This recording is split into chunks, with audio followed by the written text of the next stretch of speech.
अस्सलामुअलैकुम, मैं हूँ आयशा। आप सभी का वेलकम है कुकिंग विद एपीएस में। आज हम शेयर करने वाले हैं ऑथेंटिक तरीके से पेशावरी की नमकीन गोश्त। जो बकरीद के मौके पर जो सेकंड रेसिपी है वो इसी रेसिपी को बनाया जाता है और काफ़ी लोग इस रेसिपी को पसंद करते हैं क्योंकि इसमें बहुत ज़्यादा मसाले का इस्तेमाल नहीं किया जाता है। तो चलिए इस रेसिपी को बनाना शुरू करते हैं। सबसे पहले यहाँ पर हमने 500 ग्राम मीट ले लिया है। कोई भी आप मीट ले सकते हो। गोश्त के साथ कुछ हड्डियां भी हमने शामिल कर ली हैं। अगर हम हड्डियों के साथ नमकीन गोश्त को तैयार करते हैं तो नमकीन गोश्त बहुत जायकेदार बनकर तैयार होता है क्योंकि धीमी धीमी आंच पर हमारा नमकीन गोश्त तैयार होता है। इसकी वजह से इसका जायका और भी ज़्यादा इन्हेंस हो जाता है। इसे हम भगोने में बना रहे हैं तो इसमें हम ट्रांसफ़र कर लेंगे। इसकी जगह पर आप प्रेशर कुकर में भी बना सकते हैं, लेकिन बकरीद के मौके पर इतना ज़्यादा क्वांटिटी में गोश्त होता है तो इस वजह से हम प्रेशर कुकर में नहीं बनाते हैं, बड़ा सा भगोने में चढ़ा देते हैं। तो यहाँ पर हमने एक मीडियम साइज़ का प्याज शामिल कर दिया है कट करने के बाद, और 5 से 6 हरी मिर्चें, इसमें थोड़े से लाल मिर्च भी हमने शामिल किया है, और यहाँ पर एक साबुत लहसुन।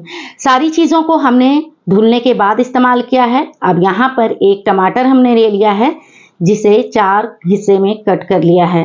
अगर आप 2 से 3 दिनों के लिए नमकीन गोश्त को बनाकर तैयार करके रखना चाहते हैं तो उसमें आपको प्याज का इस्तेमाल नहीं करना है क्योंकि प्याज की वजह से थोड़ा सा गोश्त खराब होने का चांस होता है। फ्रिज में इतना ज़्यादा जगह नहीं होता है बकरीद के मौके पर, तो हम कई चीज़ों को बनाकर बाहर भी रख देते हैं।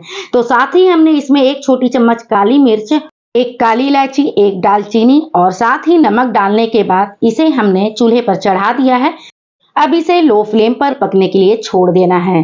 तो ये देखिए फ्रेंड्स, आप देख सकते हो कि हमारा यहाँ पर जो मीट है वो अच्छे से पक चुका है। चेक कर लेते हैं। देखिए इस तरीके से आपको गलाना है और यहाँ पर गल गया है तो इसमें थोड़ा सा पानी मुझे ज़्यादा लग रहा है। इसे हाई फ्लेम पर सुखा लेंगे ताकि पानी थोड़ा कम हो जाए और काफ़ी ये चटपटा बनकर तैयार होता है। लोगों को ये रेसिपी बहुत ज़्यादा पसंद आएगी। अगर आपको ग्रेवी ज़्यादा पसंद है तो इस पॉइंट पर फ्लेम को ऑफ कर सकते हैं।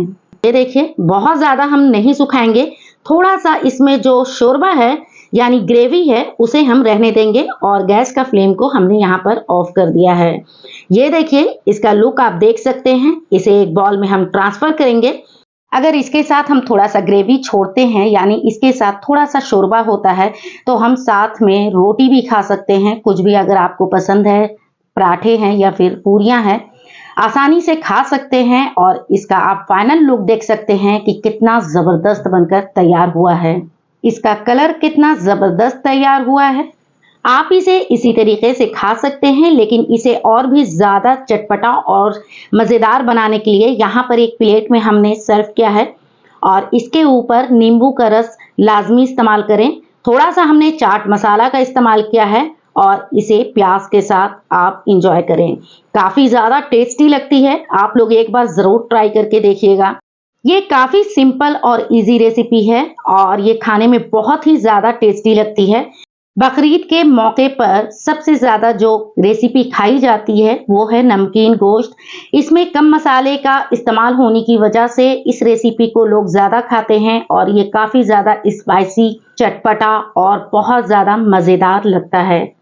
रेसिपी अच्छी लगे तो फैमिली फ्रेंड्स में ज़रूर शेयर कीजिएगा। चैनल पर नए हैं तो चैनल को सब्सक्राइब कर दीजिए। मज़ेदार सी नमकीन गोश्त बनकर रेडी हो चुका है। Thanks for watching. फिर मिलेंगे एक नई वीडियो के साथ। अभी के लिए लेती हूँ इजाज़त। अल्लाह हाफिज़।